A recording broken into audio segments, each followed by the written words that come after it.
নির্বাচনে ভোটের সময়সূচি 1 ঘন্টা বৃদ্ধি করেছে ইসি। 14 জাতীয় সংসদ নির্বাচনে ভোটের সময় 1 ঘন্টা বাড়িয়েছে নির্বাচন কমিশন। ভোট গ্রহণ শুরু হবে সকাল 7:30টায়, শেষ হবে বিকাল 4:30টায়। রোববার 7 ডিসেম্বর 14 জাতীয় সংসদ নির্বাচনের তফসিল, গণভোট এবং ভোটের আগে পরে নানা বিষয় নিয়ে পর্যালোচনা বৈঠক শেষে তথ্য জানান নির্বাচন কমিশনার আবুল ফজল মোহাম্মদ সানাউল্লাহ। এর আগে নির্বাচনে সকাল 8টায় ভোট গ্রহণ শুরু হয়ে চলতো বিকেল 4টা পর্যন্ত।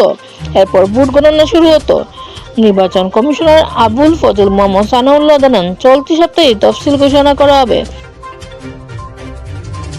সোমবার বিটিভিকে চিঠি দেওয়া হবে তফসিল রেকর্ড করার জন্য। তিনি বলেন, যেদিন তফসিল ঘোষণা হবে সেদিন সন্ধ্যায় মাঠ পর্যায়ে মিটিং হবে। আচরণবিধি প্রতিপালনে তফসিল ঘোষণার দিন থেকে প্রতিটি উপজেলায় 2 জন করে ম্যাজিস্ট্রেট থাকবে।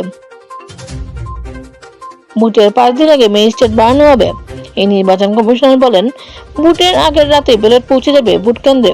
নির্বাচনে প্রিজাইডিং, সহকারী প্রিজাইডিং এবং পুলিং অফিসার হিসেবে দায়িত্ব পালনের বিষয়ে তিনি বলেন, সরকারি, আধা সরকারি এবং সরকারি ব্যাংকের কর্মকর্তাদের নেওয়া হবে। বেসরকারি ব্যাংক কর্মকর্তাদের এই মুহূর্তে ভোটের কাজে নিযুক্ত না করার সিদ্ধান্ত নিয়েছে ইসি।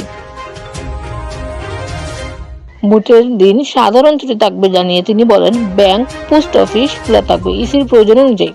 তফসিলের পর নতুন কোনো প্রকল্প অনুমোদন করা যাবে না। উপদেষ্টা পরিষদের কোনো সদস্যই পদে বহাল থেকে ভোট করতে পারবে না। আইন যাদের পারমিট করবে তারা নির্বাচনে অংশ নিতে পারবে।